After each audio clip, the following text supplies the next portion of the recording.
Zakat hebat, wakaf keren.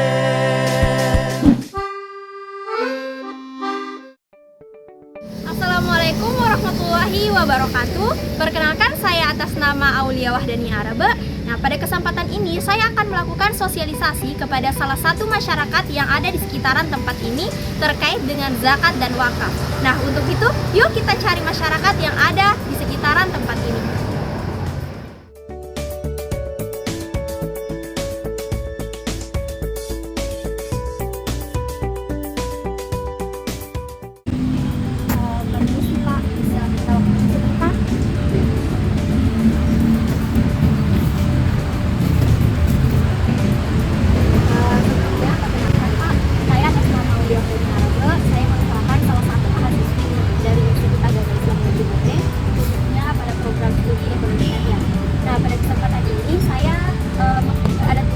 Melakukan sosialisasi kepada salah satu masyarakat terkait dengan zakat dan wakaf. Jadi apabila Bapak bersedia, mungkin saya bisa melakukan sosialisasi kurang lebih. Pak, bisa? Sebelumnya saya boleh tahu Pak, Bapak atas nama siapa? Muhammad Rafi. Terkait dengan pemahaman Bapak, zakat itu apa Pak? Zakat kewajiban harus dibayar. Nah, betul sekali Pak. Zakat itu merupakan salah satu ibadah yang harus ditunaikan sebagai seorang muslim, di mana zakat merupakan mengeluarkan harta kepada golongan tertentu apabila telah memenuhi syarat-syaratnya, sebagaimana dalam Quran surah Al-Baqarah ayat 43, di mana yang artinya, dan dirikanlah sholat, tunaikan zakat, dan berdoa bersama dengan orang-orang yang khusyuk. Begitupun dalam Quran surah At-Taubah ayat 60, dan di mana ada 8 golongan yang berhak menerima zakat. Nah, 8 golongan ini yang pertama ada fakir. Fakir ini adalah orang yang memiliki harta, hampir tidak memiliki harta, tidak memiliki apa-apa. Kemudian yang kedua ada miskin, yaitu orang yang memiliki harta tetapi hanya dapat digunakan untuk memenuhi sebagian kebutuhan hidupnya. Kemudian yang ketiga itu ada amil, yaitu orang yang mengelola, mengumpulkan, mendistribusikan zakat dari kita bagi yang membayar zakat. Kemudian yang keempat itu ada mualaf. Mualaf ini adalah orang yang baru saja masuk Islam.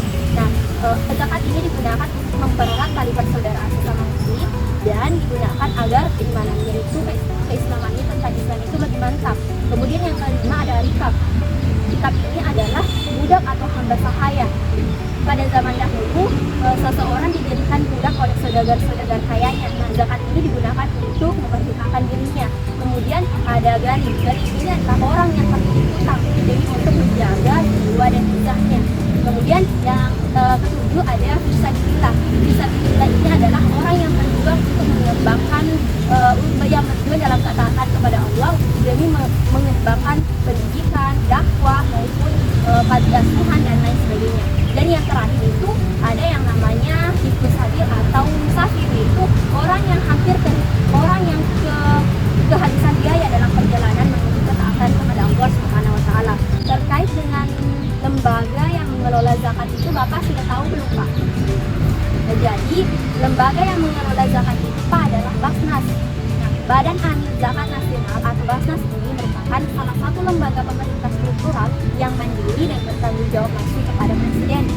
Agar pemanfaatan dana zakat ini lebih signifikan, lebih terarah, dan berdampak signifikan kepada masyarakat, sebenarnya Basnas ini memiliki beberapa program Pak. Programnya itu ada baik dari segi sosial, ekonomi, maupun advokasi. Sampai di sini Pak, Bapak sudah lebih paham terkait dengan zakat Pak. Selanjutnya saya akan menjelaskan kepada Bapak terkait dengan wakaf. Terkait dengan wakaf sendiri, Bapak sudah pasti tahu kan wakaf itu apa Pak? Baik Pak, terkait wakaf sendiri, wakaf itu merupakan salah satu ibadah yang pahalanya tidak pernah terputus walaupun kita sudah meninggal dunia Pak. Karena kenapa?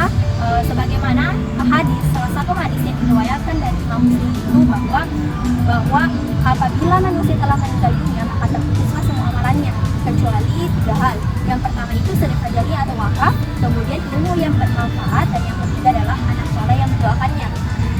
Nah, wakaf ini merupakan ibadah multiple effect. Kenapa dikatakan multiple effect? Karena wakaf ini tidak hanya bisa dirasakan manfaatnya oleh muwakif atau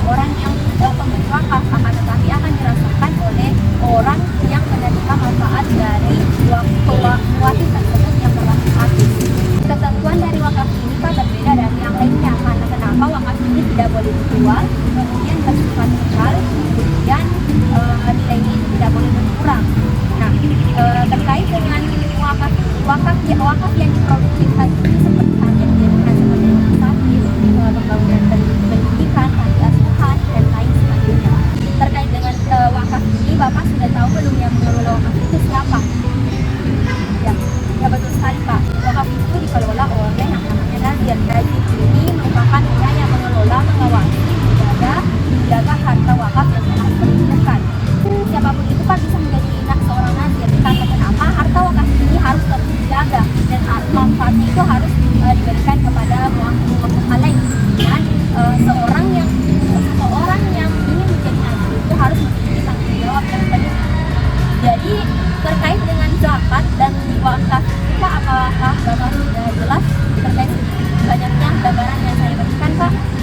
Terima kasih Pak atas kesempatannya karena sudah bersedia meluangkan waktunya untuk melakukan sosialisasi bersama saya terkait dengan bagaimana pentingnya zakat dan wakaf. Sekali lagi saya ucapkan terima kasih Pak. Itulah sosialisasi saya terkait dengan zakat dan wakaf kepada salah satu masyarakat yang ada di tempat ini, yaitu Bapak Muhammad Rafi. Jadi mulai sekarang jangan ragu untuk berzakat dan berwakaf apabila kita telah memenuhi syarat-syaratnya ya. Mari bahagia bersama, bertahan, berjuang, dan tetap berbagi untuk Indonesia. Zakat hebat, wakaf keren.